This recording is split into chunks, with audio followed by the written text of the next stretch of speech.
liberty and justice for all.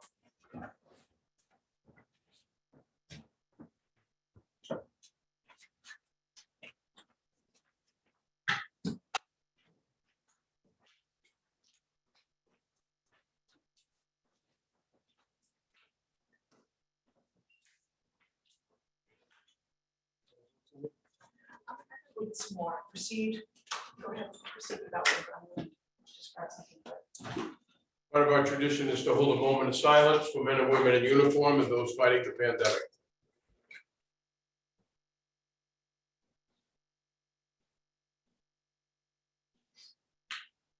Thank you. We also disclose if there's any, please make mention that you need to disclose if there's any conflict of interest of items that are being voted on. All of you have been excellent with that. Thank you. We do have one adjustment to the agenda. Unexpended funds will go under the last of number 7. Should have a sheet. Is that out here in front of them? It should be. Okay, I think it's in this file right here. Oh, Tracy, bring it to you. Nope. thank you. No. Thank you, Tracy. You're welcome. Before we go any farther, I want to take a moment to thank Keith Savage and Dan Gackey for an extremely well put together, well thought out, well presented tour of our sewage treatment plant. In attendance was the board of selectmen and Mr. Beauregard, member of the press. I want to thank you both. Extremely well done, very informative. It's nice to see firsthand, in my opinion, where we're spending all this money and what it actually does and how important it is for the town of Rangeley. So thanks again. Next up will be a motion to review and approve the minutes from June 7th.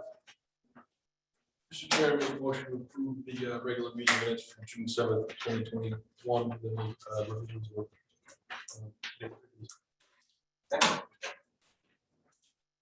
Seconds? I did. Yeah, moved in second. Any adjustments, changes? All in favor? Thank you. Public to speak under non-agenda items. Do we have anybody in Zoom land? No. No, okay. Thank you. You have in front of you, and I'm sure you've reviewed, boards and committees. You have 2 planning boards and park commissions. Any questions, comments? Thank you. Consent items, we'll start off. You got it? I'll get it.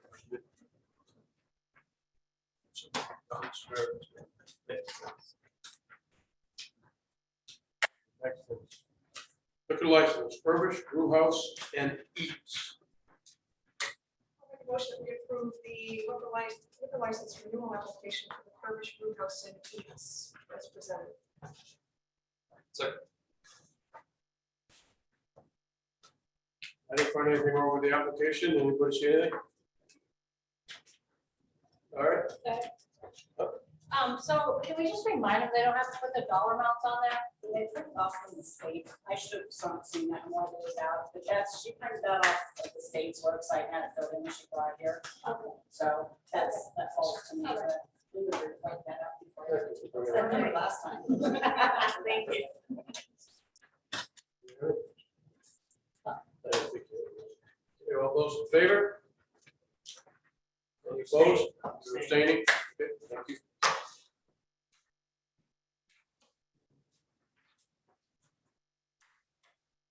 Next up is C&C Food Design LLC, doing business as The Shed. Motion that we approve the liquor license renewal application for C&C Food Design LLC doing business as The Shed as presented. Seconded.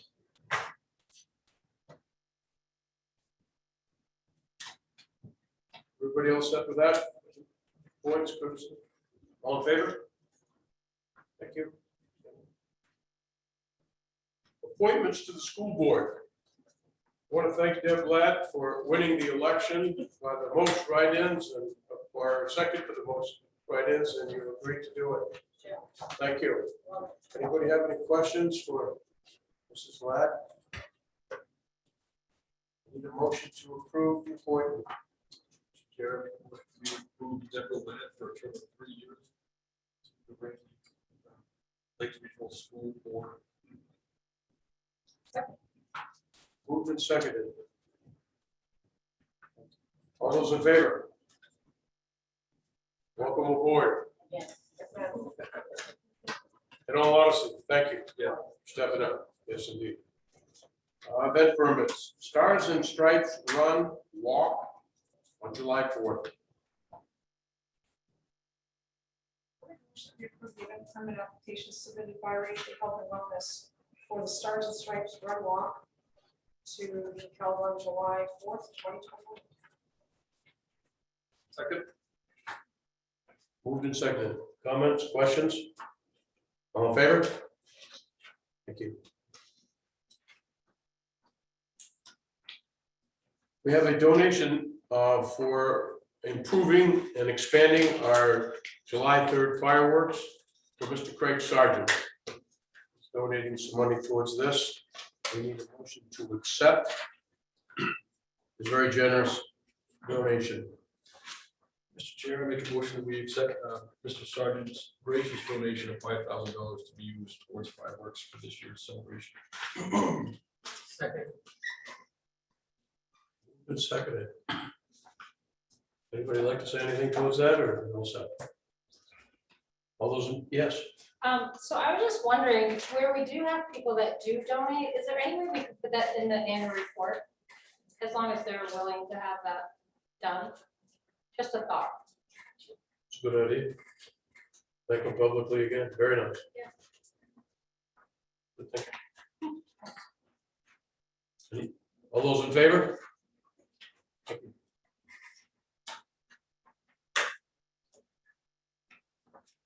Cleaning contract, we need the town manager to sign the contract that's been presented. Do we have to Yeah, we will. approve that? Hmm? Do we have to approve the letter?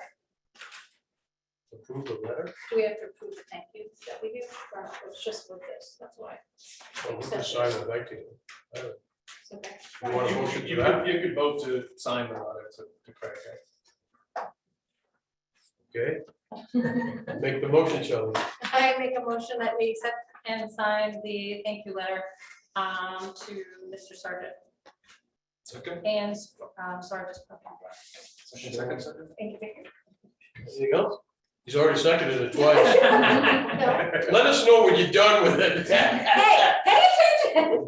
Good, thank you. All those in favor? There we go. Right there.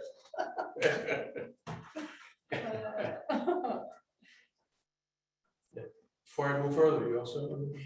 Yeah, don't worry, I'll get you, but no. Okay, cleaning contract. Joe? Mr. Chairman, the current cleaning contract with Suzanne Lord expires on June 30. There is a provision in it for an optional renewal for 1 year. I recommend that we do that. The prices have remained firm. I included the prices with you with your packets. They total about $24,100 across several different accounts, but I'd like authorization because of that amount to be able to sign that contract. How many places does she clean So besides his town office? Rangeley Town Office, Public Safety Building, Rangeley Comfort Station, Quasit Comfort Station, Quasit Fire Station, and the SRE building at the airport. Any comments? Motion, please. Make a motion that we authorize the town manager to sign the cleaning contract with Suzanne Moore. Second. Moved and seconded. Mr. Chairman, should I Yes. indicate a duration? Is it a 1 year extension of the current contract? So I'll just amend my motion to indicate that it's for a 1 year extension for the current contract.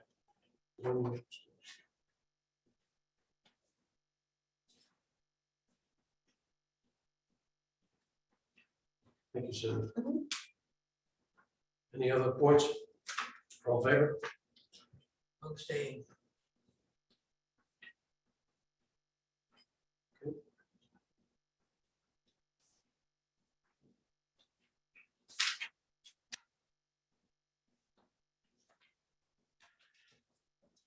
Disbursement warrant policy. Joe, you want to give some explanation on employee wages and state fees, please? Yes, Mr. Chairman. So in your packets, you have two policies that are kind of housekeeping items. You work on these annually or sign these annually. The policies allow you to sign disbursement warrants related to wages, and then the other one allows you to sign them related to state fees, school. So forth. So the policies renewed annually. There are three options on here. The last time you renewed these, you click the first box, which would say any one of the municipal officers named above acting alone may review the private approved signed warrants.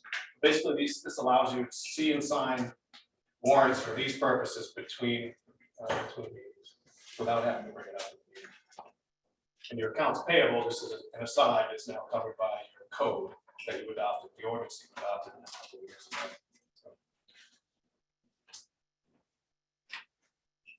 Question? Yes. So question, should there be a start and finish date? Which one are you on? I'm on the treasurer's disbursement, because if we're signing them all of, as of today, it says this policy lapsed 1 year after its effective date, and I didn't see an effective date. It's just the date we signed, but the effective date can't be that same date, right? Right, so Mr. Chairman, the effective date would have been approximately a year ago when the board put these into effect. So they're in effect currently. So is it with each election year? Because don't you have, because that's the only thing I noticed is different, is that the selectmen's names printed. Oh, yeah.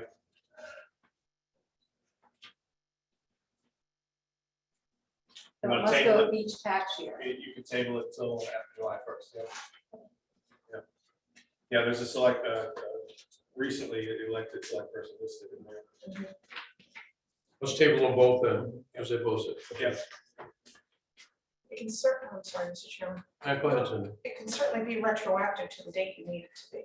Except the death is represented on there. Yeah, I saw that, but just if, if for some reason she needed this signed today to go into effect of July 1st, a date can be assigned as far as what the effective date is, even if it is July 1st and we're signing it, July 7th, whatever our first meeting date is. You prefer to do that than table it? No, I'm just saying, I'm Change the assuming, dates. Yep.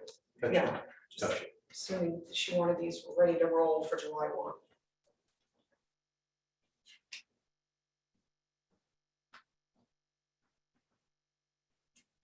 Fund 5, town park improvements. Go ahead, Joe. Mr. Chairman, the town park project was wrapped up a few years ago. There was an expense that was over the amount that was authorized. The number is there, it's $10,897.09. It's been on the books, I think, since 2017 or 2018. The auditor suggested that we approach you and ask you to basically write it off and say that, transfer it to Fund 1 so that it drops to fund balance at the end of the year. And it's noted that way, so it's in the record that you're essentially recognizing that this amount was overdrawn 3 or 4 years ago, and you're rectifying it.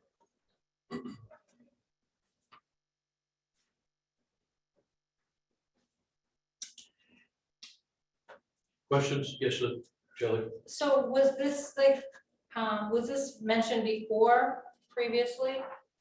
That it was under, that it was under, right? No, it was over. It went over. It went over. Yeah. So was this mentioned before? When was it paid, or is it just that it just stays in an overage amount? It's an, sorry. Go ahead, Cindy. Just to clarify Shelley's point, obviously the money had to come from somewhere to pay it. So is Fund 5 specifically that town park fund? And then, okay. Yeah. Is that what you were asking? It's Yeah. like, yeah, so Yes. where, out of what fund was it paid and? Right, so it was paid, I understand the Okay. question, it was paid, and now it needs to be cleared up. For the record. You're still gonna see it in the accounting because it's moving to Fund 1. Right. You had a question, sir? Before you close that thing out, is that project done? That phase of the project is complete. I believe, is that correct? I would. Yes, I mean, no, grass has been an issue, but that's, other than that, that project substantial completion, absolutely. The only concern I have is that the striping has been done on the parking for either the handicap sites or the other parking spots under the new parking lot that was built. That's gonna happen right off. I've got a problem with getting the shredder back up here. He's scheduled to book, so that's under my budget.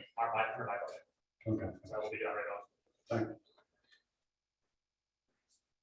Anything else from the board? Need a motion, please.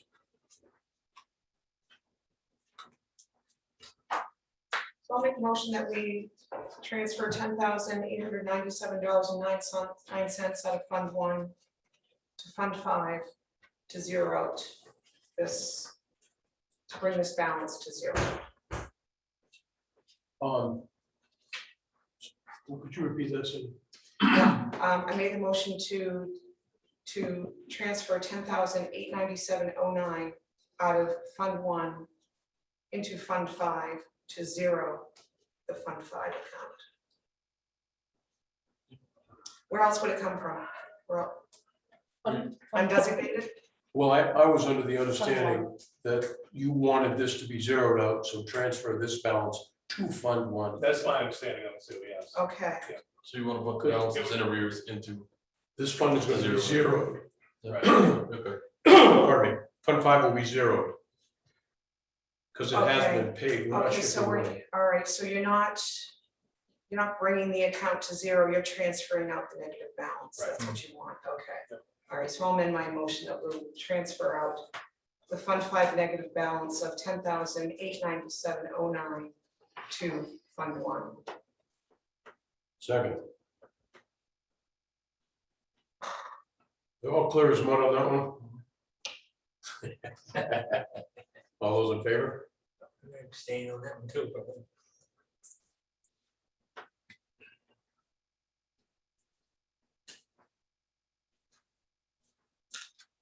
Okay. Contract for services, authorize the town manager to sign.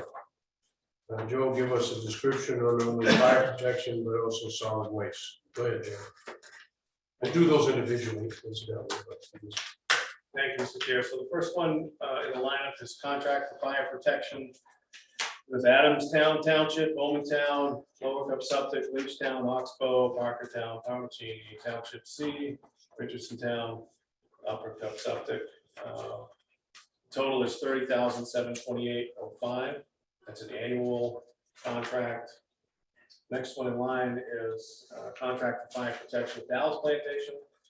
Service charge is $73,202.58. And that's annual beginning July 1, ending June 30. Contract for fire protection, Grangeview Plantation. Service charge is $79,161.96. These are all due in 2 payments. Contract will be in effect July 1, 6/30. Next is Sandy River Plantation for fire protection. Total is $57,573.08. Again, next fiscal year. Those are the fire protection ones. And then, actually, there's more after the green sheet. Next is the solid waste disposal. Dallas Plantation, 61,135.65. Structural fire protection for Davistown, Stetson, Seven Ponds, letter D, letter E, Reddington, Langtown. Part of. This is from the Franklin County Commissioners. Total of this is $21,968. And solid waste interlocal cooperation, Davistown, Stetson, Seven Ponds, letter D, letter E, Reddington, Langtown. Total is $14,256.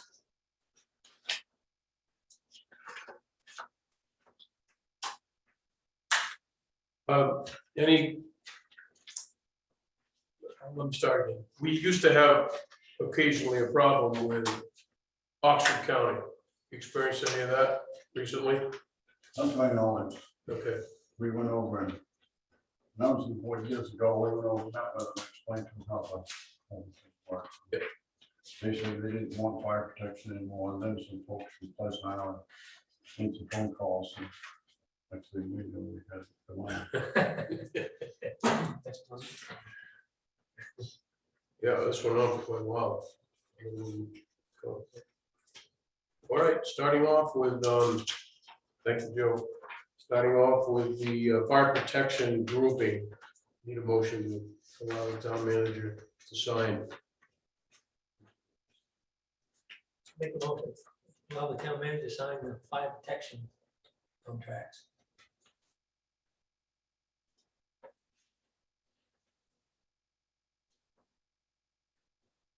Okay, I'll second it. Must be some concerns. I just didn't know if it needed to I be think it's an individual. individually. You want them all individually or the grouping, because You could do it as group, as read, as presented, fire and then solid waste, I think that would be okay. yeah, that was my intent on that. So, you okay with that? Yeah. You okay with that? I am. Cindy? Ethan? Sounds good. Okay. Moved and seconded. All in favor? Thank you. Solid waste.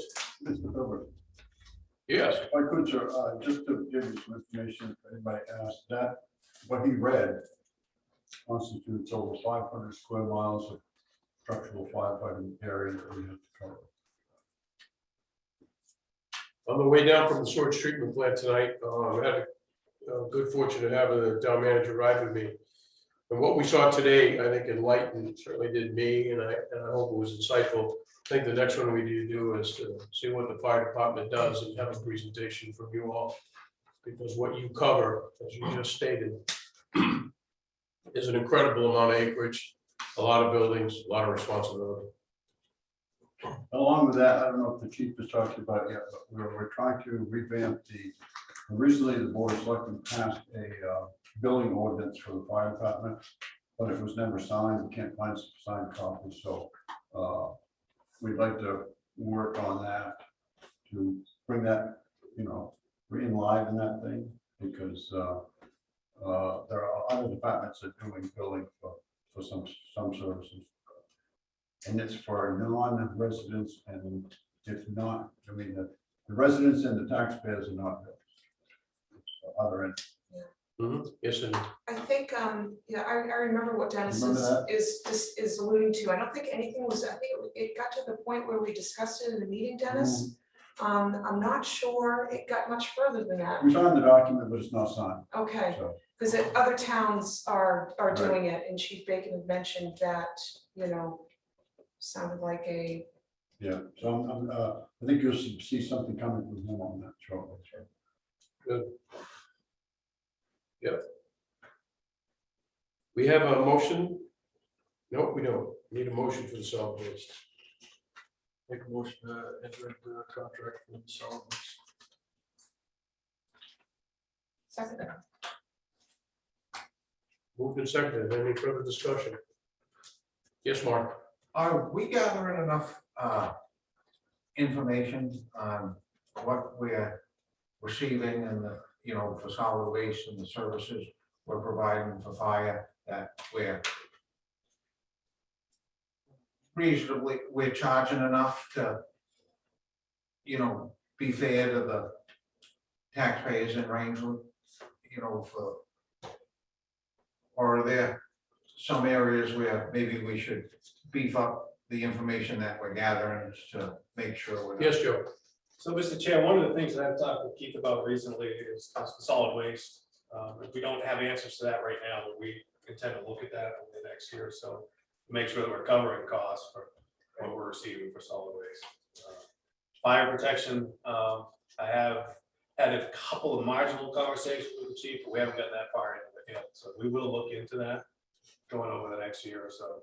starting with solid waste. We've already. There are a few known areas that we need to adjust right off based on our costs to get all the way. So that, you'll see that very soon.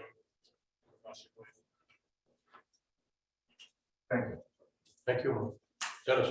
You're well aware, and I'm sure everybody else is, that those costs are based on a formula, which includes population, evaluation, the size of the town, and the number of structures. And that formula needs to be updated every time there's a census done, which is every 10 years. And those evaluations change. So you need to look at that formula, because that's how the costs are assessed to everyone through that. At least Raisley, Dowson, and Xander River Plantation through that formula. And right, last time I knew, I think it was 56% was the town of Raisley, the plantations were the rest for the fire department budget. We had some discussions in the years about whether to have the hydrants in there or not, and hopefully I think they're still left in there because we use the hydrants to fight fires in the plantations. Another question, Mark? I was just curious, if anyone knew the last time we did revisit that formula when probably new numbers, because I remember when we worked on it together, Steve, we were on the board together. I still have the sheets folded up that came off the big board there with written on magic marker on the different scenarios, and then the final one of what we were going to include in that information to come up with that funding formula. That was a That was painful a process. big breakthrough. That took us a couple of years, and it's only as valuable as the information, as long as the information is current. You know, that stuff's 25 years old, you know. Well, I mean, in 2020, we had a census and it should have been updated then. But I don't know if anyone did it. That's Right, that's the problem. Yeah. And it should be set up so that's an automatic thing, so that you, after so many years, you automatically go through that and do that, so it's not forgotten and the years aren't random. You know, it's something that's structured, so. And the plantations can plan on it as well as the town. Get that marked down, Joe. We'll take a look at that. Thank you both.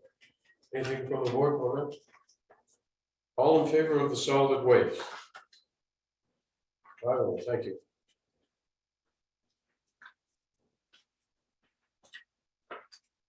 Joe, you want to talk about the quarterly meeting suggestion date, June 30th, and then we'll move to Kate?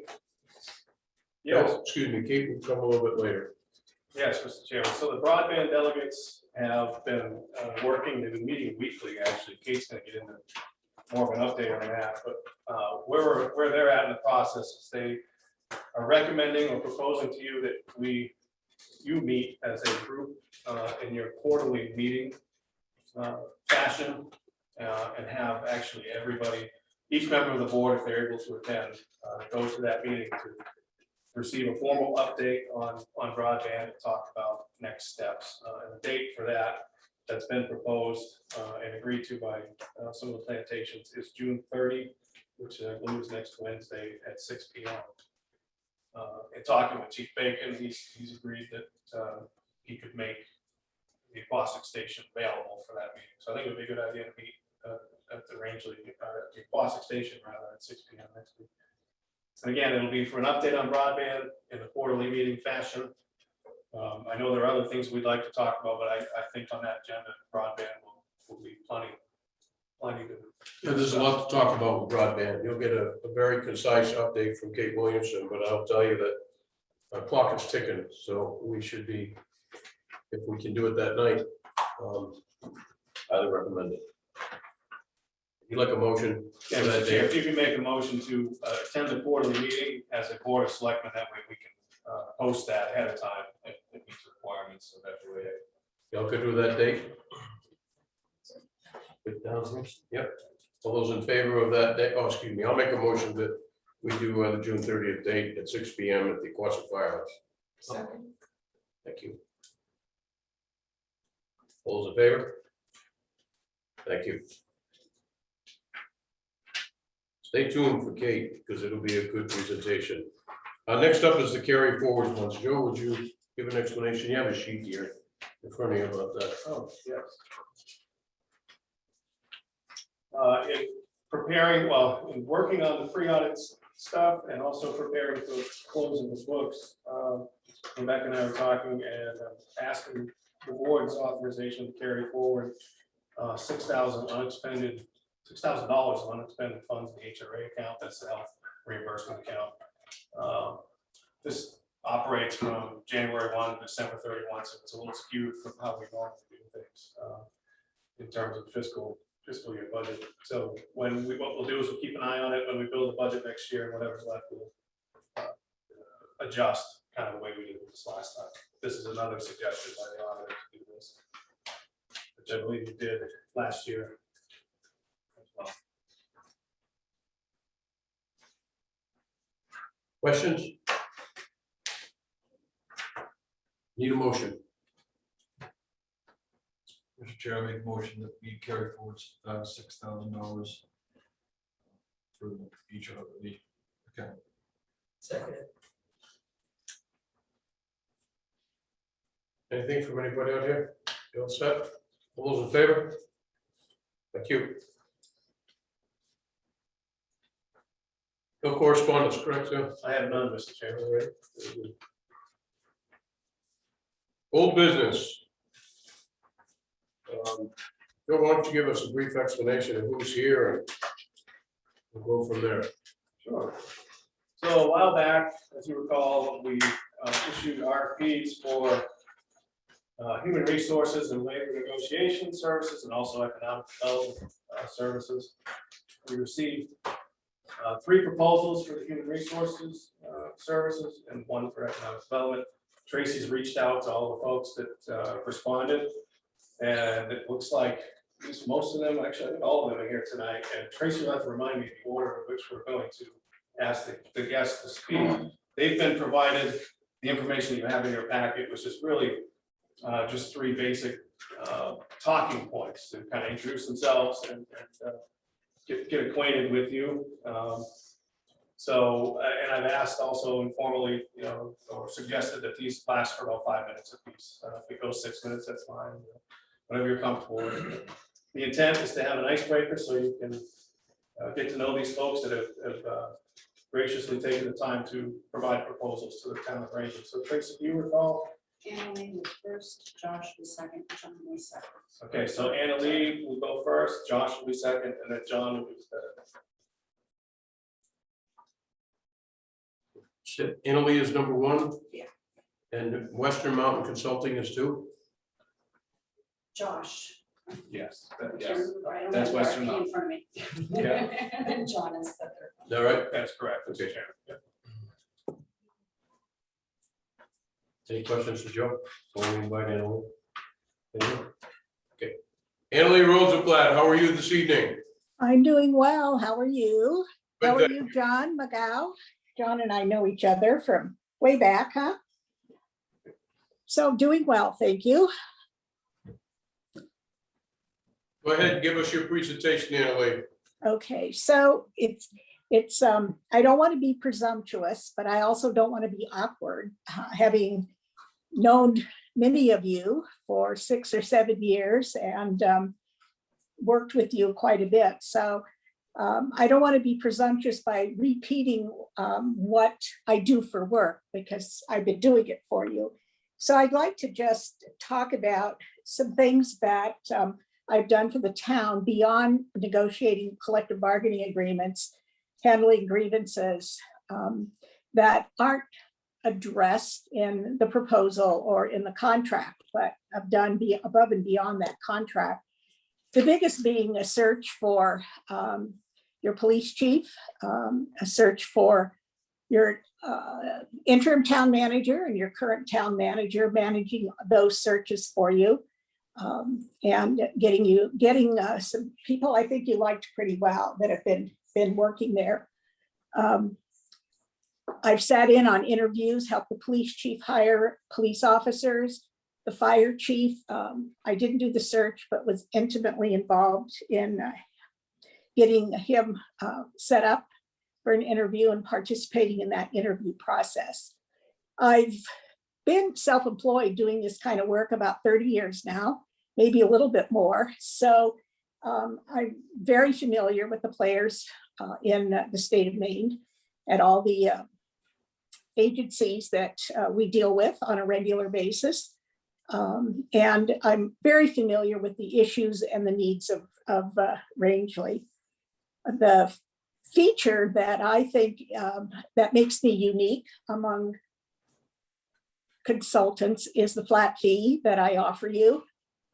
You know what it costs the minute that you hire me, and it's never any more and it's never any less. The services are unlimited for that fee.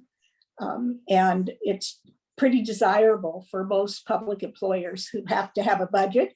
And I know that your budget vote's coming up very soon, so you already have your budget set for next year. So I think that's really, really helpful. I've worked for other municipalities in your area, including Franklin County, Oxford County, town of Rumford, and years ago for the school districts in Farmington, Livermore Falls, Jay. So I've been around that area quite a long time. It's been pretty calm from a labor relations perspective. We had some adjustments in the staffing that worked out very well in terms of how we handled those transitions to new employees. We were successful in forming a new bargaining unit and eventually dissolving that bargaining unit so that you never had to bargain collective bargaining agreement with them, and they're still non-union today.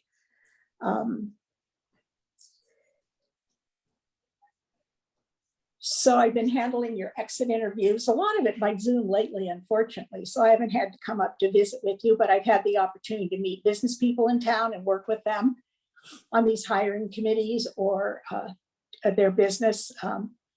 I did a project for Dallas Plantation as well in writing all their new job descriptions and their human resources manual, neither of which that they had in place.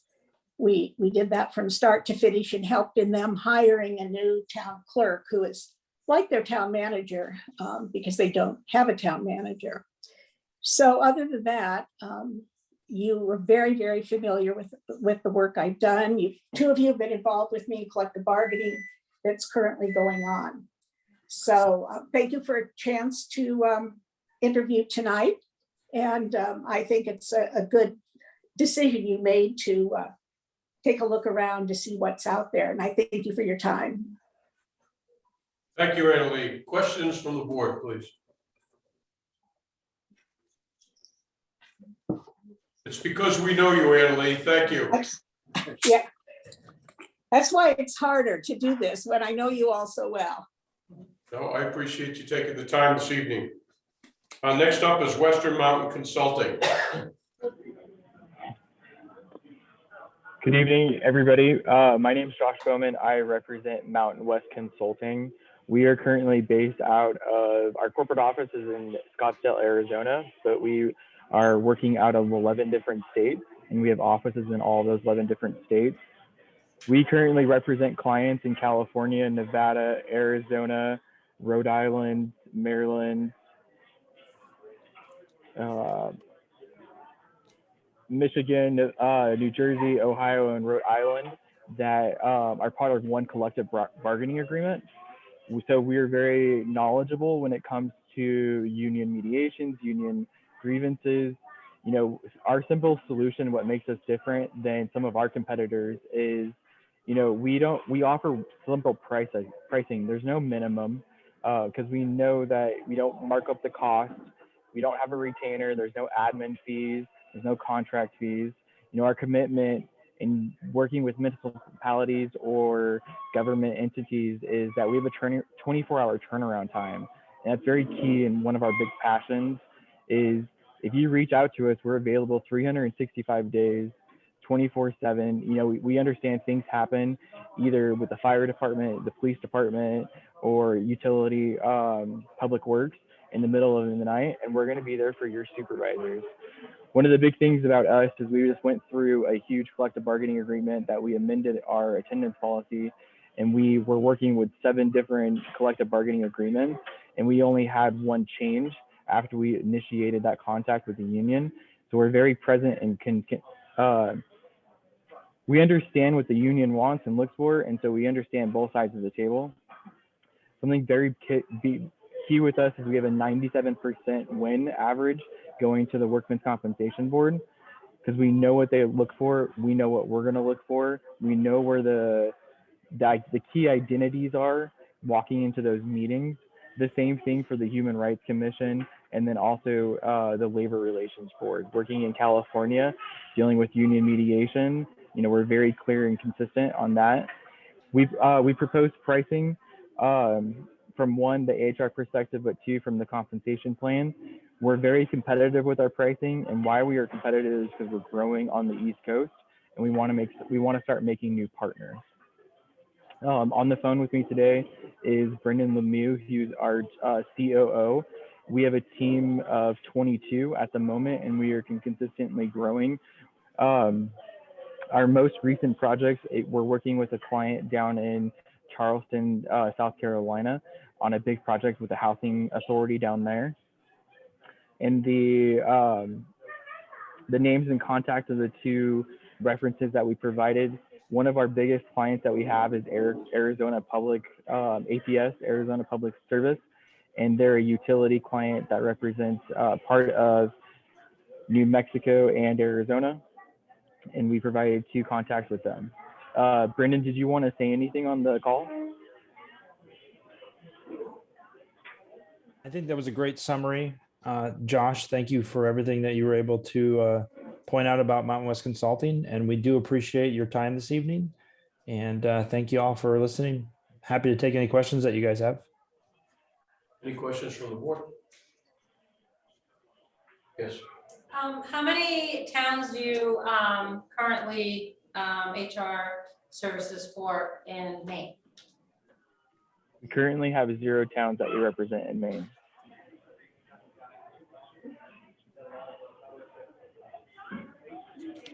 Yes, sir. What is your pricing structure? If you had included it in your earlier materials, I'm sorry, I don't have it with me, but just wondering what your fee structure is. Yeah, so the senior human resources consultant would be kind of like the account manager. They would be the individual that would be representing MWC from that point of contact standpoint. Then we have a program manager. It's kind of like an HR director in our firm that would work with them when it comes to kind of high level situations. If we're dealing with Human Rights Commission, or if we're going to the Labor Relations Board, there's usually a team of us that go and we partner on that. The small things, looking at, doing the HR assessment, that would be part of the HR consultant, the HR assistant. And so there's 4 different fees. Do you want me to disclose those fees on the call? Yes, please. So our program manager is $119 an hour. Our senior human resources consultant, which would be your account manager, would be $93 an hour. The HR consultant would be $71. And then the human resources assistant, which is deemed needed only in big situations, is $68 an hour.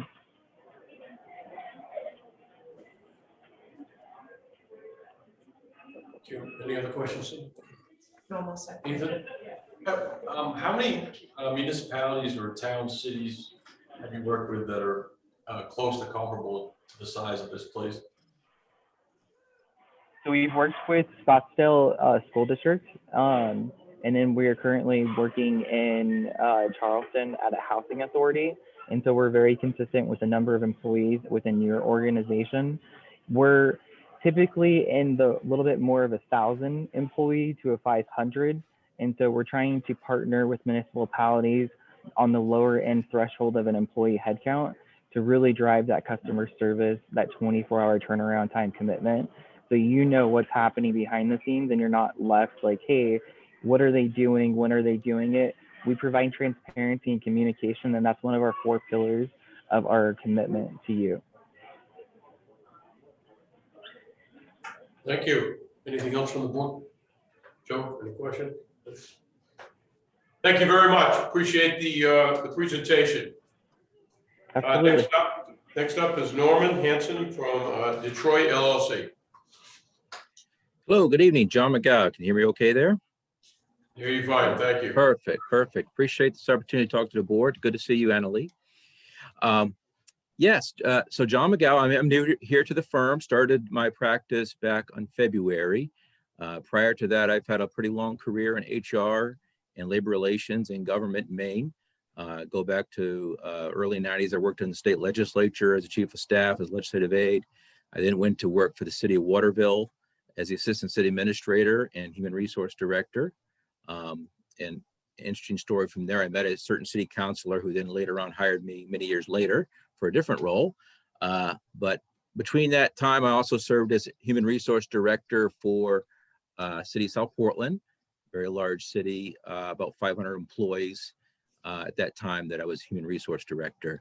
About 10 years ago, the former city councilor from Waterville became the governor of Maine, and I became chief of staff for the governor. Helped the governor manage, roughly 15,000 state employees. Was kind of, did everything you could think of as chief of staff, as they say. Hired hundreds of folks, terminated lots of folks, did policy, did the whole, anything you could possibly think of in HR, advised, managed the cabinet. From there, about 3 years ago, I had the great honor to be appointed the regional director for the Department of Health and Human Services down in Boston. I was also asked to take over the office in Atlanta as well for a year. From that point, I led Secretary Azar's office for HHS. And obviously, I did that job for about 3 years. The last year, obviously, was an unprecedented year. I was very involved with our all government response to COVID, very involved in Operation Warp Speed, the testing at the laboratories, all the issues you can think of. That position came to an end about January, and I started its consulting practice. It's something I've talked to with one of the attorneys here for a long time, and was interested in what that process would be like. I thought I had a lot to bring with the 25 years of really local, state, and federal service now at some of the highest levels, that I could be very helpful to clients. And I'm typically the person who's very strategic and the person who's called upon to deal with the absolute hardest issues you can come up with. And I'm usually the guy that they call on to handle that issue. Here in the last few months, just the initial months, I found I've had some public sector clients. I've recently, you asked for examples, I did the town manager recruitment for New Gloucester. I've helped out the town of Pittsburgh recently with their personnel policy manual.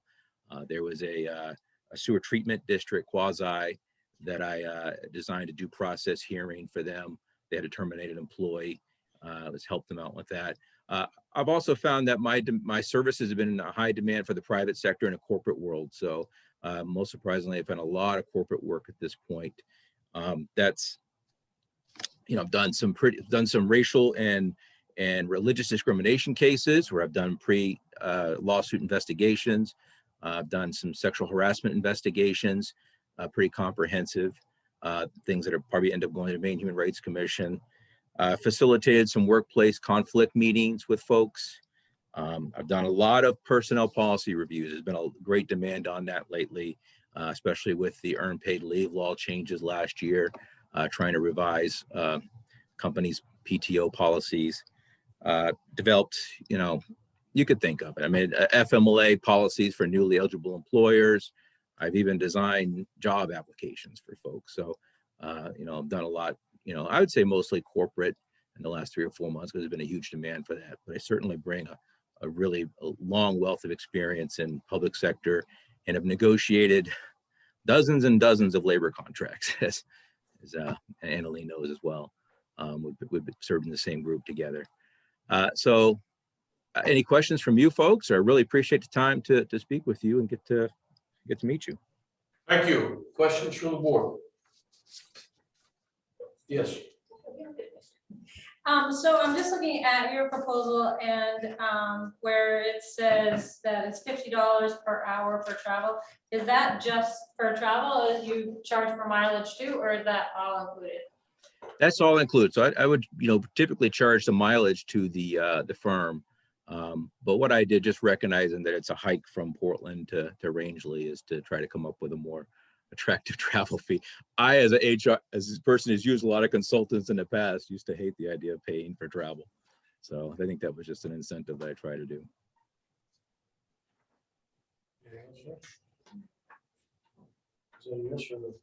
No? Cindy? Good? Your hourly rate, Yes, 150 in that rate.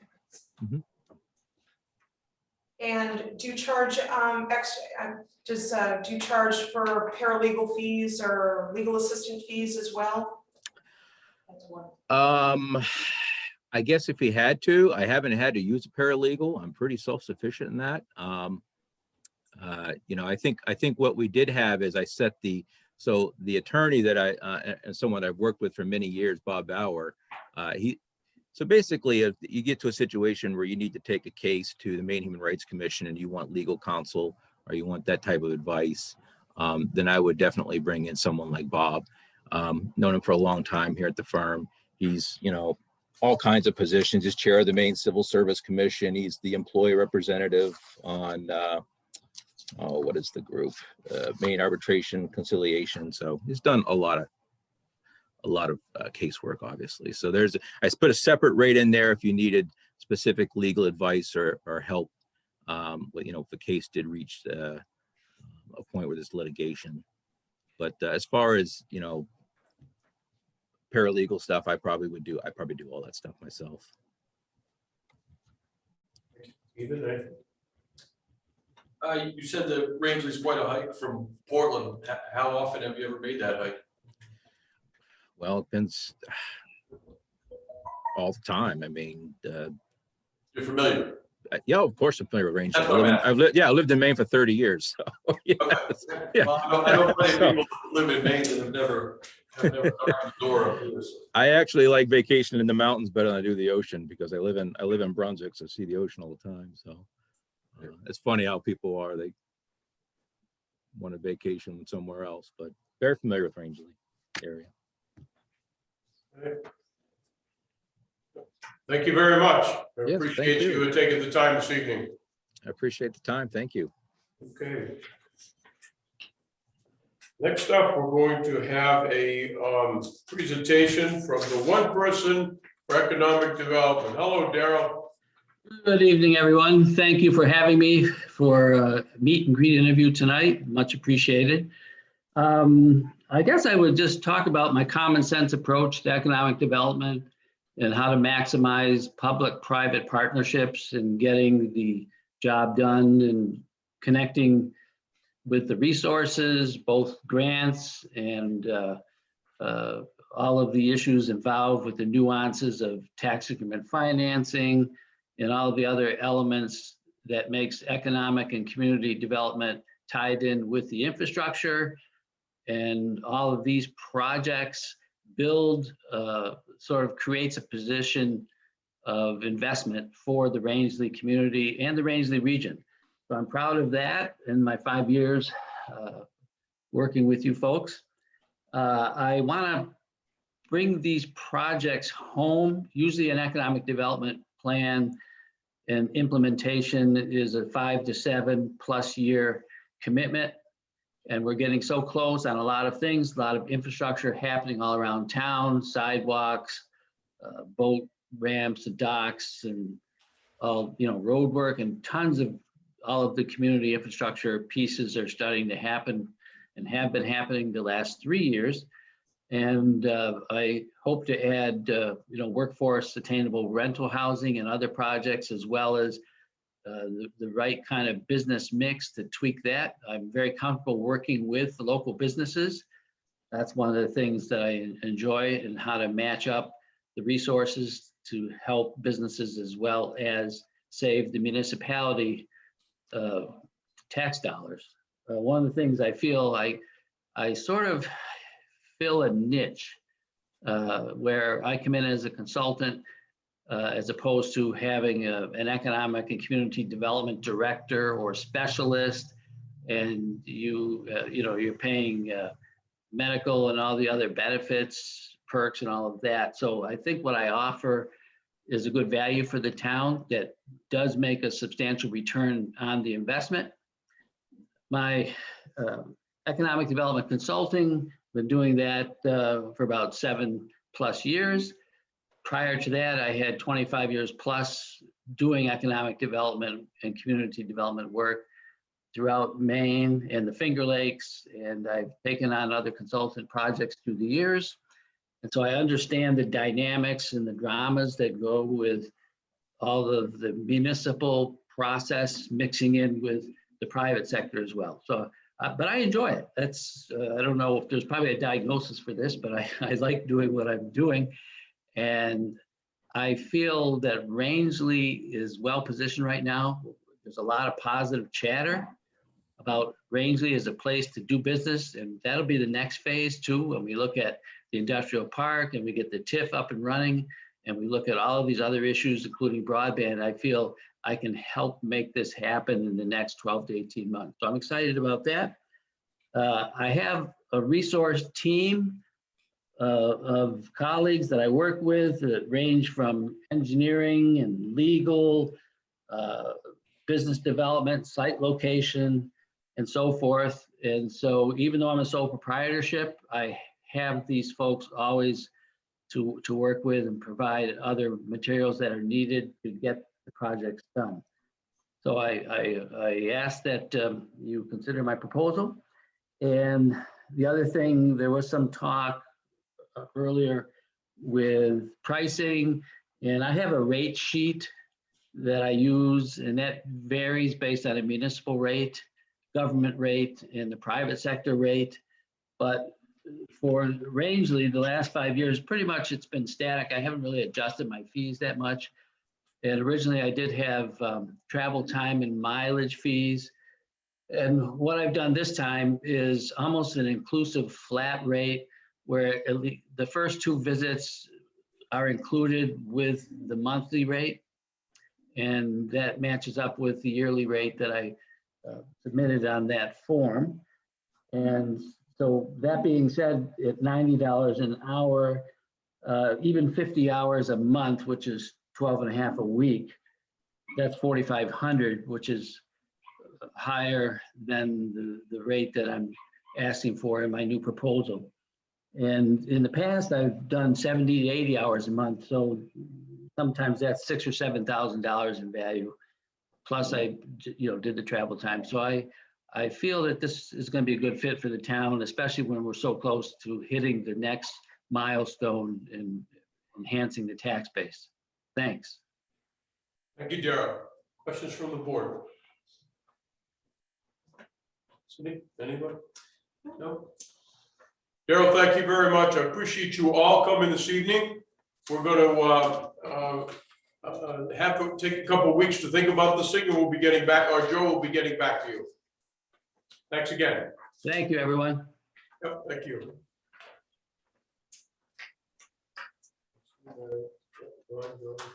Thanks, Annalee. Okay.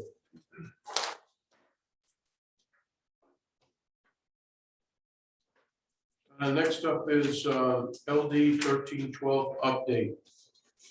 Joe? Thank you, Mr. Chair. Last time the board met, you voted to send a letter to legislative folks for this area.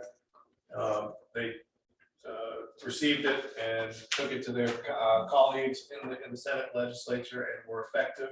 Statewide MMA put this effort out there, and a lot of folks put some pressure on their elected legislators and senators, and as a result, the LD 13 passed with the amendment that is listed here. So we're successful. We're successful. Once again, I think we should thank Bailey for bringing us up to speed on this thing and getting this action moving forward. Thanks again. Any questions about that? So what's that mean? They can't build 10 feet. Houses can't be built 10 feet apart. That's what that means. So basically, it's a good question. So basically, I'll read it to you. A municipality shall allow one accessory dwelling unit as defined in section 4301 to be located on the same lot as a single family dwelling unit as long as the unit is located outside of shoreline zone. subject to all locally adopted accessory dwelling unit land use requirements. And either the primary or accessory dwelling is owner occupied, so the owner's got to live on the property to have an accessory dwelling unit. Adopted ordinances cannot have an effect of circumventing the intent of the section. The purposes of this section, lot means acreage sufficient to satisfy the minimum lot size as required by the municipality's land use or building permit ordinance and regulations, or in the absence of any municipal minimum lot size requirement as required by Title 12. So basically, it means that the town can say what the setback is going to be. That's the way I read that. It just says, Yeah, essentially, it's like nothing's changed. except that you can have accessory dwellings on a lot that you couldn't do before. One on your own, one lot. Yeah. That's the way I read it. Before, it said they could build Yeah. 10 feet from the property Yeah, no, I line, got that. they're able to build 10 feet from you. It was gonna allow them to Right. build much closer, use the same septic, same water. So you could have one well servicing potential 4, 5, or 6 places on your property, depending upon acreage size. And then also potentially using the same septic system. Oh, it's all on just one property. All on one Hey, the property. neighbor, what, 10 feet to the neighbor's house, I said, I go to 10 feet.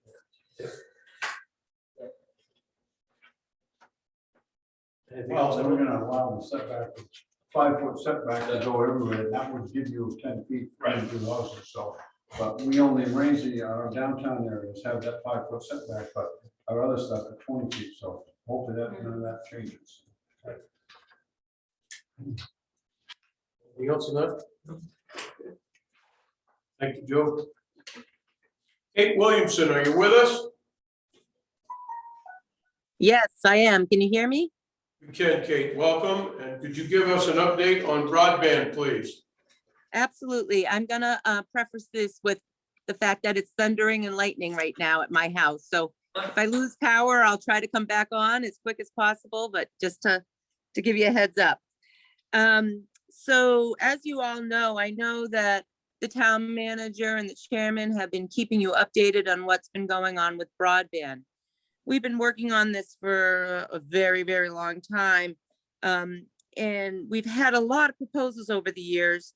And we put out an RFP in March and we had a couple of good responses, but one really stood up above the rest. And we set up a group of delegates with all of the different plantations in Rangeley. And we've been working pretty much every week, going through the proposals, making sure we understand it. And it's kind of go time right now. So we feel that the decision has been made that there's a great proposal out there that will provide high-speed, quality broadband to all the constituents in our area. And we look forward to presenting that to you on June 30th. We're going to go through the entire proposal and get you updated on all the details of the proposal. But it's getting to the time where we need to make some decisions to make this happen. It's actually past the time almost. So on the 30th, we're going to give you an overview of what we've done so far.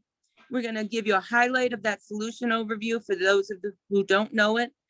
How we're going to fund this, the organizational considerations, which you've already been working on as far as interlocal agreements or going individually as different communities, and then what we need to do to get this to happen. The biggest thing right now is the fact that the bond, if we go for a bond, which would be one of the things we're going to discuss, the pros and cons of the bond, it has a time constraint. And that time constraint is August 2nd. So therefore, we have some timing issues. And because of the way the municipalities are working right now, our last town meeting is not scheduled till June 26th, which I believe you all know. That's a Saturday. On Monday, we would find the results out of that, which is the 28th. And with the only consideration we have that's kind of a problem right now is Rangeley's 30-day ballot consideration. So that goes out to July 28th, which would be when we would have a special town meeting to approve the interlocal agreement. And as I just mentioned, the bond is due August 2nd. So we're going to go through the considerations and pros and cons and all of that.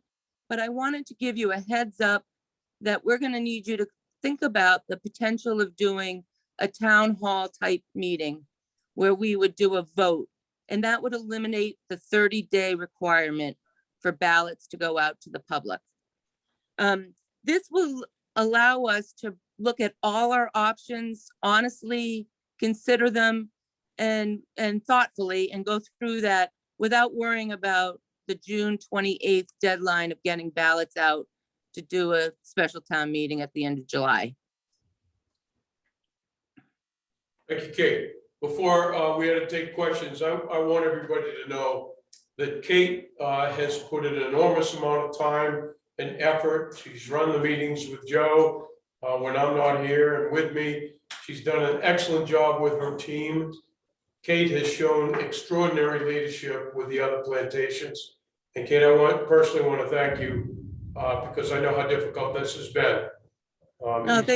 You've done a remarkable job. Thank you so much. I just want to reiterate, this is an extremely exciting proposal that can provide tremendous solution for the Rangeley region and provide something that we've all been begging and dying for. So, you know, me personally, I really want to see this happen and happen as expeditiously as possible so that we can get moving and the results are there for the people who live here. It is a highly reliable offer that will get us to the future. It will also be affordable for everybody to have, and it will hit every single resident in our community. So nobody would be left behind. So that's a great option. It also allows for competition. So people can, you know, still choose and pick and choose what they want. And it won't be a financial obligation in a taxpayer point of view. It does have financial considerations that we have to address and make sure that we're doing appropriately. Thank you. Any questions from the board? No? Right. Mark, Dennis, you all set? Kate, thanks again for your presentation. Yeah, one more thing, just Steve, just on June 30th, that's the date we need decisions being made. And as far as this 30-day lead time goes, today is June 21st. So June 28th would have been when we would have to put a ballot together, which would be we can't do it, obviously, with all the bond information and the interlocal agreements and all that stuff. So the 30-day consideration is something that we're seriously asking you to consider, and you might have to make a decision on in the near future. Thank you. Thank you. Anything? Kate, appreciate it. Thank you very much. You're welcome. Thank you. Just make anybody aware that maybe out in the parking lot. Louder. Just in case your windows are down or anything, there's a substantial storm coming through. The 60-mile-an-hour winds and potentially one inch hail. So just in case your windows are down, or they might be down, but just for full warning. Thank you. Pretty nasty coming across. Thank you. I'm going to try to speed this up so we can get folks home. Next up is new business crosswalk. Mr. Haley brought to the town manager and all of you last time about Rangeley Lakes Building Supply. Feels that a crosswalk is necessary in front of their business to access the sidewalk on the far side. Had a conversation today with the town manager, and he has talked with Keith and others and like to get this going. Keith's got a lot on his plate for this year. For us to try to crack this out, engineering fees and whatnot this year, I think it's asking a lot of what we've already got going. What's your thoughts on this? Don't we have to talk to the Department of Transportation since this is a state road? Main DOT, yes. We do. We have done some of that already. I think it happened a while back. We'd have to refresh that research and look back into it. But yes, pretty sure they cleared it. I mean, it's nothing we can decide on at the board level. I guess is my question, my more specific question. What I would like, we have some of that information that we would need to review, refresh our memories on. What I would like to do, Mr. Chairman, is plan on putting this in the budget for next year. So next January, February, we'll talk about what it's going to cost to actually build it. If there's a way that we can, in our operating budget between now and then, come up with any engineering fees, maybe get it drawn. But what I'm looking for tonight is support from the board that this is a worthy project, that you think this is something we should put some effort into. I think it is. I want to know that you feel that way before we go too much further with it on our end. But personally, I don't see the big deal about it. I mean, just call Mark Human, Augusta, and tell him to come up to his agent, look at it. I don't know what the big cost is, right? I guess they need a couple of those plates. And sidewalks already there, it's just where they put it across the road, it ain't a. It's just my. You got angles, right, Keith? There's certain angles that has to be straight across. It has to be engineered. Everything has to be engineered as far as my experience. The only thing I'll say as a person that doesn't plenty of walking, nobody stops for you in front of Steve Philbrick's business across from Allen Street, that crosswalk. So if you want to spend money and put a crosswalk in, someone's going to actually stop for you at, you're gonna have to do some thinking on lights or whatever it is that might make it work, because coming off that hill, most people are still doing 50 miles an hour. And they never stop for me across Allen Street or Main Street. I want to clear one thing. That's my wife's business. Well, No, I mean, that's in the minutes. I just want, she'll get me later. Go ahead, Cindy. Yeah, I guess I'd like to echo similar to Ethan, you know, you've got buses pulling out, you know, making left-hand turns onto Main Street. I would question whether people would stop as well. I mean, I guess, just how that area is used and the fact people are usually in a hurry. I think it's worthy and it's not bad slowing people down. You just have to figure out a way to make them stop. And, you know, maybe it needs, you know, a certain marker in the middle, like we've done before. You've got the room. But I think it's gonna need, we need to draw some attention. And I guess people be prepared for a request from the IGA. Right. Yep.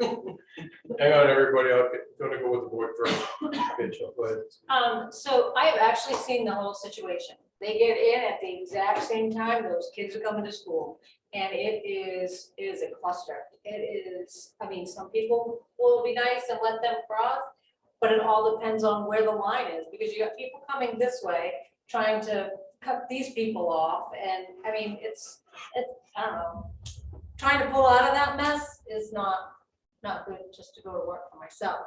Never mind with all, you've got too many different directions going. Yeah, I think it's an odd spot for a crosswalk with the busiest street in Rangeley being Moon Lake Road and how heavily it's utilized. Just to play the devil's advocate here and think on both issues. But I don't think it will stop. I see it's the same thing. They just, Well, we have a crosswalk on that side of the street for a reason. You know, brings people, you know, up around the corner to those two businesses. I'm not opposed. I think crosswalks are, I think they're very necessary. I mean, there's a lot of kids that walk down the Looney Bin, you know, and walk down the Village Point because it sells more than lumber, you know. I think it's a great idea, but we just gotta figure out a way, whether it's the police sergeant sitting down there spitting on warnings or whatever it has to be, but I watch people, they don't even know it's there. And I'm not a huge fan of those middle signs downtown because they tend to get run over by trailers. I'm not sure what but that I guess what the engineer does for you, right, Keith? No? Yeah. So I will tell you, observe what you've been saying, obviously. Comment off Cindy's real quick. IGA or she is part of this overall sidewalk. Actually will be a crosswalk that goes through the IGA. And then again, from the Southback Low Ramp that crosses the road to the transition sidewalk. So in reference to the state, guidance from the state, it's going to be guidance. That'd be the town's cost to put the sidewalk in. It have to meet all ADA compliance specifications. The town would pay for it. Obstacles that would have to, let's say, a portion would probably kick in on their safe landing of their parking lot if we deemed it necessary, if they chose to participate in this. Because you have to change both sidewalks. With that traffic control or calming, what we're finding, obviously, we only look at implement that, on the old sidewalk project is the flashing beacons. So you're gonna have to establish a point to obviously stop traffic. So that, whether or not, it has to be enforced also, but those indicators that push, like in cities, other than the stoplights, push a button, it will flash. Hopefully people can cross the road safely and not get run over. You're still gonna have people that don't pay attention, aren't used to it, but all you can do is put up signs and have indicators, and like I said, have the presence of people enforcing those rules. So, again, it'll be primarily town funded. Have to put signage up for sure, the traffic calming idea, and it's just I guess I'd want to know the cost before I jump on board with this, because this really seems like something we're doing for a business. Funded by the taxpayers, because that's their private parking lot across the way as well. So I'm just putting it out there. I want to know the cost before.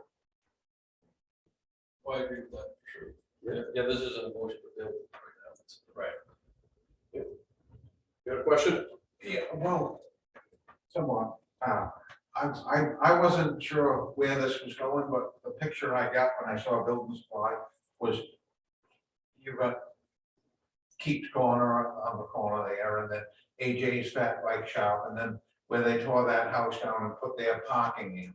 I'm thinking they want that to come from the sidewalk where their employee parking is across to their Almost like business. Is that, am I getting the right picture? I'm not speaking to the wants and desires of them, but they have approached us that they think a crosswalk there would be beneficial. I'm gonna leave it at that. Okay, all right, so Yeah. I'm just thinking. If that you want to that answer, must be- David, because they approached you as well. I would guess it's going where Mark has said is, it's on this side over here where you go across. So it seems like it's Go way far off. enough It's far enough from the corner of the intersection. Moon Lake Right. Road that you wouldn't be getting tangled up with buses and things like that. You know, it's flat enough and visibility is good enough that one could be there. And you're not gonna step out in the road. You're gonna wait till the vehicles, till the traffic stops, and you're gonna walk across the road. You're gonna have to stand there. And I think that's all they're looking for. I don't think that their employees come and go on a regular basis. How many other people are gonna buy things at the building supply as foot traffic? I have no idea, but I think it's small. Thank you. Yes, Keith? I shouldn't ask this question, but I don't know the answer. Is there a difference in liability, whether it's individual driver, the town, anything? So once this crosswalk is designed, built, if people cross the road now in a section where there is no crosswalk, they're taking the risk, their own risk. But now if there is a crosswalk, it kind of shifts the perspective, ownership of who's at fault, right? I think one of the things you have to do your homework on, all the crosswalks that we have currently in the town, village of Rangeley, go from sidewalk to sidewalk. They access points across the street that have sidewalks. Right, the exception will be the one that you have in Quasit. And then this one here. I can't think of any others that are exception to that rule. So I personally think that anytime we can provide more safety, I think that this warrants not only what Cindy and all of them have said, but we may now need to look at, and you're seeing them all over the state, these things that are permanently up there that says this is your speed. And it's 30 miles an hour and you're at 35, slow down, whatever it is. We may want to see that on the entrances of both sides of town. I don't want to see a blinking like that. I will oppose that. But yes, Dennis. What works a lot and is reasonably cheap is the stripes. The what? The stripes in the street. The white stripes. That's the biggest. Drivers stop for people in the crosswalks. That happens very well on Main Street. And maybe what you need to do is something as simple as that and try that to see how that works. And that's just the cost of putting some paint, and it could go right to the center of their parking lot there across the street, so their employees. Another problem is the congestion is people are turning in, and as they're turning in, people are trying to walk back and forth, so little congestion. But I tell you, those I travel Main Street a lot, you guys do. Those crosswalks work. People stop and let people cross. Yeah, I travel Main Street a lot on foot and people don't. Yeah, well, that's the only. a lot of people go speed limit on Pleasant Street, and a lot of people don't. No, it's just a higher speed area coming down off that 50 off the hill. And that's a 35 out of 25 in the village where most people are doing 20. It's just, it's a faster lane and people don't stop often, in my experience, for just. I don't think we can put crosswalks down where we feel like it. I think we have to have DOT. No, I understand that, but I'm saying.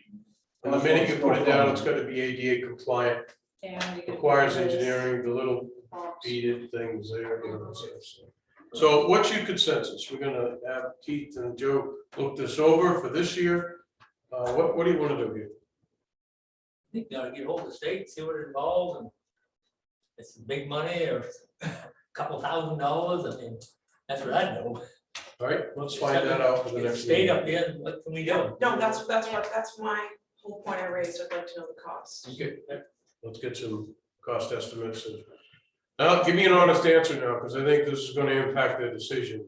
Do you have time, should the state say, you know, this is $8,000 and it's gonna take us to get you whatever, you have time?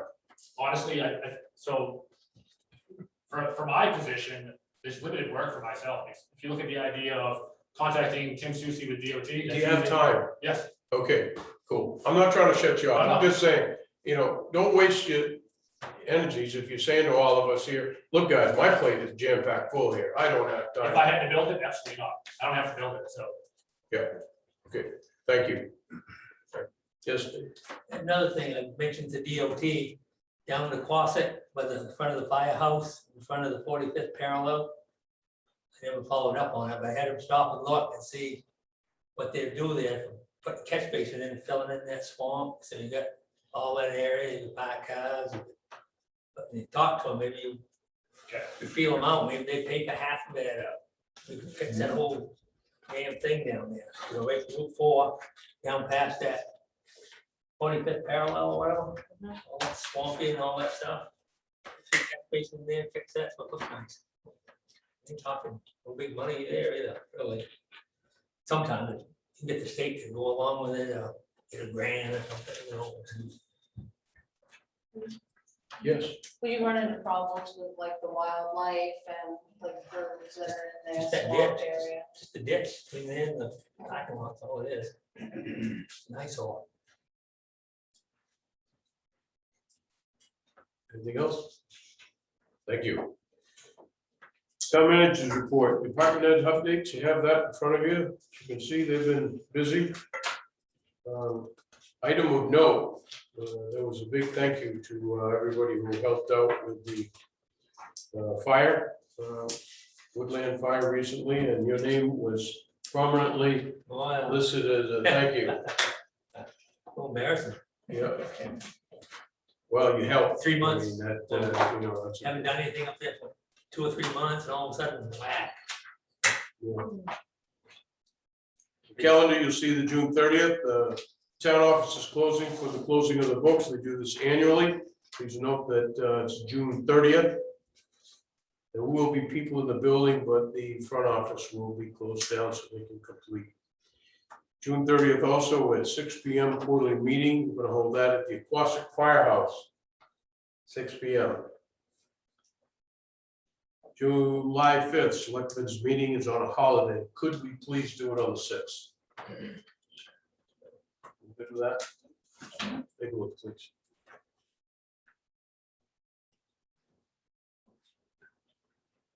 Well, it was coming down there pretty hard for a few minutes. How's the 6th look for everybody? Yeah, I think so. Yeah, should be good. Good, good, okay. Do it on the 6th. You don't need a motion for that, do you? Just move the meeting. Yeah. July 19th, 2020 is a tax commitment will be presented. Any questions on that? Oh, yes, no? No rate stayed the same, or what happened there? That's what we'll find out. That's what you determine Oh, well, and that- work with the assessor to Oh, determine. Okay, we've got some updates here on 4 different aspects here, starting off with the overlook sidewalk update. Go. Mr. Chair, the highlights of that project, it's on schedule, actually maybe even a little bit ahead of schedule. It's going along pretty good, and your first pay rec, or their first pay rec, will be coming shortly. If it hasn't come in yet, I've seen it. No. So you should have it for review at your first meeting in July. Anything you want to add to that, Keith? I would just maybe stress that, like Joe said, have schedule. Right now, we're looking at, if the schedule holds true, curbing crew starting tomorrow, and then pavement as early as July 5th. Wonderful. Wonderful. Questions? You don't have to abstain if you have questions. No, Oh, okay. they got 2 more sewers in today, I think. Correct. Actually, we did take 2 new services. 2 services, and Rudy In and the process of the project. Oh, the new real estate office. I guess. Really, the, that's great. Stop, they're stopped off. No, that's great. Yeah, yeah. I'll do Lake Road update, please. That project is underway, as you know. The ditching, the rough in for the ditching is happening now. They'll come back sometime in August and begin the box cut. First week. Yeah, first week of August, which is when they'll take the 18 inches of material out. They've been very, Keith and the contractor have met with some abutters. They've had good communications there. The layout, as you know, is going to change a little bit to be a 5-foot paved shoulder on each side of the road, so that changes things a little bit for some folks, but Keith's done a great job. So it's Adam, right? Nate. It's Nate from Planning. Done a great job talking with the abutters and so on. So it's going well. Good. Any question? Yes. Putting on the Lake Road. A couple people were upset because trees got cut and stuff like that, and they didn't really know anything about it. And I understand the setback, because I actually had someone come up to me and said, "Did someone ask you if they could cut those trees in front?" But I understand my setbacks, so I'm like, no, but that's not my part of the property. So I'm gonna own that one myself. Part of the problem with this project is one of those ones that got moving. So it's a 3-year, it's been 3 years. We had a meeting 2 years ago with the buyers. In my mind, after plans changed, did not go back before construction, and obviously said, I'll list that out for, I know it's that, like. And I think also it's that taking advantage of, it's the shock and awe. Once lines are painted and you start to see the construction work, you're like, oh my God, that's been half the battle. I'm gonna lose all this. Unfortunately, you are, and we try to, like, your parents' house, anything like that. We're trying to leave those landmarks as we can, the cedar trees out front, people's gardens, trying to maintain that. It'll change our back slope of the ditches, but it won't interfere with the general purpose of the road, the expansion. So there is some give and take, and I'm sorry for that on the property owners for sure, and I will take ownership for the lack of notification that the project was obviously starting right off and what potential changes we're going to take. So that's on me. I think there's one individual person that I think it is going to affect the most, because actually- you're like right in the middle of his driveway. We actually met with that individual again today, and have, tried to, met with the contractor, Eric, myself and Joe, and try to reiterate and lay out the road once again and show that, yes, there will be a change, definitely visually, but your parking situation currently won't be essentially the same.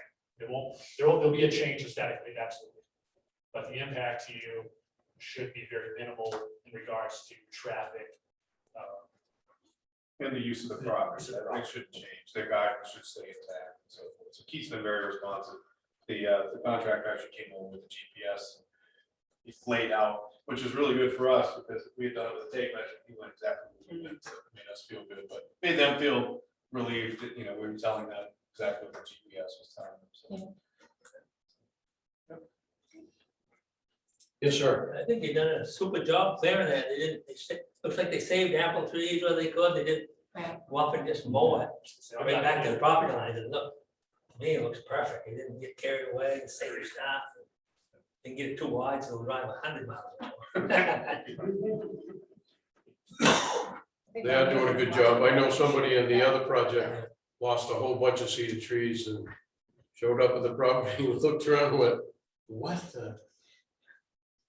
So you're doing a good job, yeah. Anything, sir? Stephen? Next up, gentlemen. Where are we here? Cemetery update. Mr. Chairman, I'd like to have Keith give you the update on this. He's been putting a lot of work into that project. I was really hoping to give you some photos today, this drone footage from Dan, but unfortunately I didn't get to it. But I will tell you, and the 4 acres that were cleared, we've probably roughly an acre and a quarter. Those guys have been working at a great pace, actually. If you take a ride over there right now, you're gonna see tremendous difference from where we started off. And I know again, that Band-Aid had ripped off, people were very disgusted how the appearance of the cemetery. It's come a long way, in a short amount of time, a couple of weeks. We are looking at, something in tomorrow, looking at dozer rental to expedite the process, to help drug that off. Trying to get all 3 trucks running, so I'm trying to help those guys moving material around, or the loading trucks, guys that drive the trucks. So we're really trying to expedite, again, the whole project. And I think, again, if you take a ride over, you're gonna notice a huge difference. And I was very pleased as you pull in to see the potential. So very excited. But I'll have photos for you for the next, progression photos for the next meeting. Okay. Yes. Yeah, I took a ride through the other day. It looks great. It's quite a bit different. Of course, it didn't bother me the material you guys had around because I knew what you were doing and where it was headed. But yeah, taking a spin through now, it looks really nice, and you can see where it's going. Any other questions, comments? Dennis, anything for us on the cemetery? No, actually, the response has been kind of overwhelming, just word of mouth, so we'll have our troops. Great, thank you. TIF update. Joe, you're still up. Thank you, Mr. Chair. This is a brief one. Just basically want to let you know that DECD has it. They received it. You knew that already. But the email, I just wanted to share with you that it could take up to 6 weeks for them to share information with DOT and Conservation and Forestry. That's on the outside, 6 weeks. It's already been 1 or 2. I did talk with Matt this morning. The assessor's office is working on preparing the TIF district numbers. So the concerns I mentioned last time was that we didn't want to do all that work if we weren't sure that it had been authorized at the state level. But the light kind of came on, and we realized if we're going to make this deadline, we're going to have to do it in parallel. So Matt's office is working on that information, getting all the boundary, all the parcels within that boundary calculated and ready to go. And they're visiting each one, checking them out. That information will be current. Okay, thank you. Any questions? Okay, select board communication, starting to my right, Cindy. Just like to thank Joe for all the good he's done during his time on the board, and then you're just a real asset. Absolutely. I absolutely agree. We'll look forward to seeing him in the audience because he'll be here. I hope Quite so. often. I hope so. Shelley? So did you want to touch on that survey? Did Daryl talk to you about that? Sure, yes, I can talk about that. So there's an attainable housing, affordable housing survey that was put out by Moines Associates. There's somebody that, a group that works with, I can't remember his name off the top of my head, the group that Daryl brought up, what was his name? Do you remember? Workforce Attainable Housing Project. Yeah, it was Matt Tair, yes. So Matt Tair and his associate worked with Moines Associates, and they're putting out or have put out a survey through, it's not Survey Monkey, it's Survey Sparrow, I think. There's a link you can click. So if you're a local business owner, which a lot of you either are or represent, pass that along, that it's available till the end of the week. And there's some questions there about attainable and affordable housing. It's on the Town of Rangeley's website and the green box at the top. It's also on our town office Facebook page. If you click that, you can win and answer the questions. Send it to the chamber today. It'll go on email blast to all of the businesses on Wednesday. Excellent. Thank you. Anything else, Shelley? You have anything for us, young man? No, not with me. Well, I want to be last, but certainly not least, in thanking you for your service. Believe me, we all know what it takes to step up and do this job, and you did it admirably, David. Thank you. Thank you. Yep. I wish you had. I wish you good luck in your future, and hopefully you come back and see us again. Right. We need to go into executive session. No? You don't want to talk about this at all? Nope, okay. Yes, Dennis. Just one point I want to make, I wanted to publicly thank Tracy because she's an exceptional resource. When I come up and looking for information, she steers me in the right direction. If I can't find it, she finds it, so we've got a good asset there. Certainly do. Yes, I know, that's nice. I feel that. Anything from anybody else? Mark, you got anything? No, all set? Motion to adjourn? So moved. Need a second? All those in favor? Thank you. So here's a safety card for John Madigan's wife. Okay. So Tracy, I had a little sticky note on the outside of the envelope questioning extra postage. I mean, usually an envelope says extra postage, but this one's a little thick. How strict? Oh, man. Okay.